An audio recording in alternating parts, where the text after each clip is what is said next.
Assalamualaikum warahmatullahi wabarakatuh. Kami dari kelompok 2 ingin mempresentasikan hasil kerja kelompok kami yang berjudul Dinamika Pasar Tenaga Kerja dan Bentuk-bentuk Pasar Tenaga Kerja. Dengan anggota kelompok Zikra Ulfa, Dinda Mardatila Saiful, Amirati Aufa Karima, Rita Zaniar, Muhammad Zaini, Eva Fadliana, Taisya Alifah, dan Nadia Sadini. Dinamika Pasar Tenaga Kerja. Pasar tenaga kerja.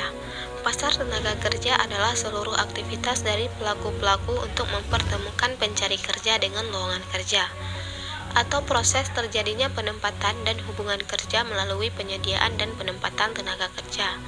Pelaku-pelaku yang dimaksud di sini adalah pengusaha, pencari kerja, dan pihak ketiga yang membantu pengusaha dan pencari kerja untuk dapat saling berhubungan. Sebagai penjual tenaga kerja, di dalam pasar ini adalah para pencari kerja, pemilik tenaga kerja, sedangkan sebagai pembelinya adalah orang-orang atau lembaga-lembaga yang memerlukan tenaga kerja. Pasar tenaga kerja diselenggarakan dengan maksud untuk mengkoordinasi pertemuan antara para pencari kerja dan orang-orang atau lembaga-lembaga yang membutuhkan tenaga kerja dalam rangka untuk memenuhi kebutuhan tenaga kerja dari perusahaan.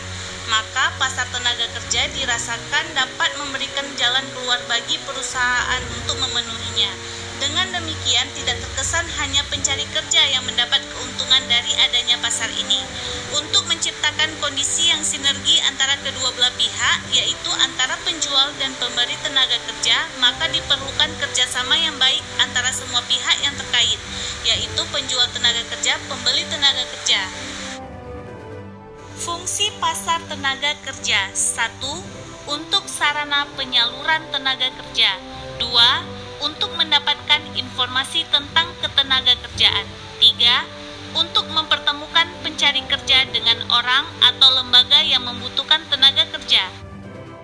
Manfaat pasar tenaga kerja: untuk membantu para pencari kerja dalam mendapatkan pekerjaan sehingga bisa mengurangi pengangguran, untuk membantu orang-orang atau lembaga-lembaga yang memerlukan tenaga kerja untuk memperoleh tenaga kerja, untuk membantu pemerintah dalam mengatasi permasalahan ketenaga kerjaan. Bentuk-bentuk tenaga kerja. Pasar tenaga kerja terdidik, terlatih, tidak terdidik, dan tidak terlatih. Pasar tenaga kerja terdidik yaitu tenaga kerja yang memerlukan pendidikan khusus seperti dokter, akuntan, guru, dan lain-lain. Tenaga kerja terlatih yaitu tenaga kerja yang memerlukan latihan dan pengalaman seperti montir, sopir, koki, dan lain-lain. Ciri-cirinya pasar tenaga kerja terdidik yaitu pasar yang mempertemukan permintaan dan penawaran tenaga kerja terdidik. Pasar tenaga kerja tidak terdidik dan tidak terlatih yaitu pasar yang mempertemukan permintaan dan penawaran tenaga kerja tidak terdidik dan tidak terlatih seperti tukang angkut, tukang batu, dan lain-lain. Pasar tenaga kerja terlatih yaitu pasar yang mempertemukan permintaan dan penawaran tenaga kerja terlatih. Pasar tenaga kerja utama dan biasa. Pasar tenaga kerja utama primary labor market. Ciri-cirinya terjadi pada lingkungan perusahaan besar, manajemen perusahaan sangat baik, tingkat pendidikan dan keterampilan yang dibutuhkan sangat tinggi, gaji dan upah tinggi, jaminan sosial yang baik, disiplin pegawai sangat tinggi, jumlah perpindahan pegawai sedikit. Pasar tenaga kerja biasa atau secondary labor market. Ciri-cirinya terjadi pada lingkungan perusahaan kecil, manajemen perusahaan kurang baik, tingkat pendidikan dan keterampilan yang dibutuhkan rendah, gaji dan upah rendah, jaminan sosial kurang baik, disiplin pegawai rendah, sering terjadi perpindahan pegawai. Pasar tenaga kerja intern dan ekstern. Pasar tenaga kerja intern yaitu pasar yang mendahulukan para pegawai yang sudah ada untuk mengisi lowongan kerja yang dibutuhkan. Ini berarti berkaitan dengan pemberian promosi atau kenaikan jabatan bagi pegawai yang bersangkutan. Pasar tenaga kerja ekstern, yaitu pasar yang mempersilahkan orang luar untuk mengisi lowongan kerja yang dibutuhkan. Pasar tenaga kerja dalam negeri dan luar negeri. Pasar tenaga kerja dalam negeri, yaitu pasar tenaga kerja yang terjadi di dalam negeri. Sedangkan pasar tenaga kerja luar negeri adalah pasar tenaga kerja yang terjadi di luar negeri. Pasar tenaga kerja persaingan sempurna. Dalam pasar tenaga kerja persaingan sempurna, terdapat banyak sekali perusahaan.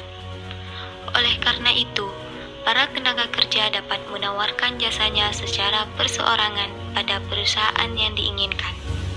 Setiap tenaga kerja bertindak demi kepentingan masing-masing dan tidak mendirikan perserikatan seperti serikat pekerja demi mewakili kepentingan bersama.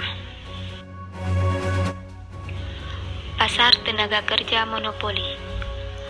Pasar tenaga kerja monopoli adalah di mana seluruh tenaga kerja bersatu, menyatukan kekuatan dan kepentingan dengan bergabung dalam serikat pekerja atau serikat buruh. Serikat pekerja bertugas mewakili para pekerja dalam menuntut upah dan fasilitas-fasilitas lain kepada perusahaan demi meningkatkan kesejahteraan pekerja. Dalam pasar tenaga kerja monopoli, penentuan tingkat upah bisa dilakukan dengan cara sebagai berikut. Menuntut upah lebih tinggi dari upah equilibrium, membatasi penawaran tenaga kerja, dan menambah permintaan tenaga kerja. Kemudian ada pasar tenaga kerja monopsoni. Pasar tenaga kerja monopsoni terjadi jika di satu wilayah tertentu hanya ada satu perusahaan yang bersedia meminta tenaga kerja, sedangkan para tenaga kerja tidak mempunyai organisasi seperti serikat pekerja.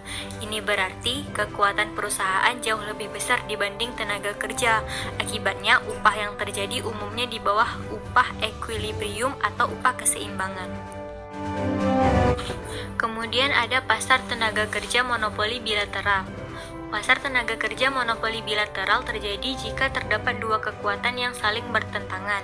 Kekuatan pertama berasal dari para tenaga kerja yang bersatu dalam serikat pekerja, dan kekuatan kedua berasal dari satu perusahaan yang memakai tenaga kerja. Kelebihan pasar tenaga kerja. Adanya pasar tenaga kerja yaitu untuk membantu mengurangi pengangguran, untuk membantu bagi pencari kerja maupun pengusaha atau perusahaan yang membutuhkan tenaga kerja, untuk menambah devisa negara, untuk memudahkan mendapatkan informasi tentang lowongan pekerjaan baik di dalam maupun di luar negeri, untuk membantu dengan cepat mengisi posisi pekerjaan dengan tenaga kerja yang sesuai dengan kemampuan yang dimiliki. Kelemahan pasar tenaga kerja, yaitu adanya pasar tenaga kerja, kelemahannya ada munculnya kegiatan percaloan tenaga, munculnya tindakan penipuan dan kekerasan terhadap calon tenaga kerja. Sekian dari presentasi kami. Apabila ada kesalahan, kami mohon maaf. Wabillahi taufiq wal hidayah. Assalamualaikum warahmatullahi wabarakatuh.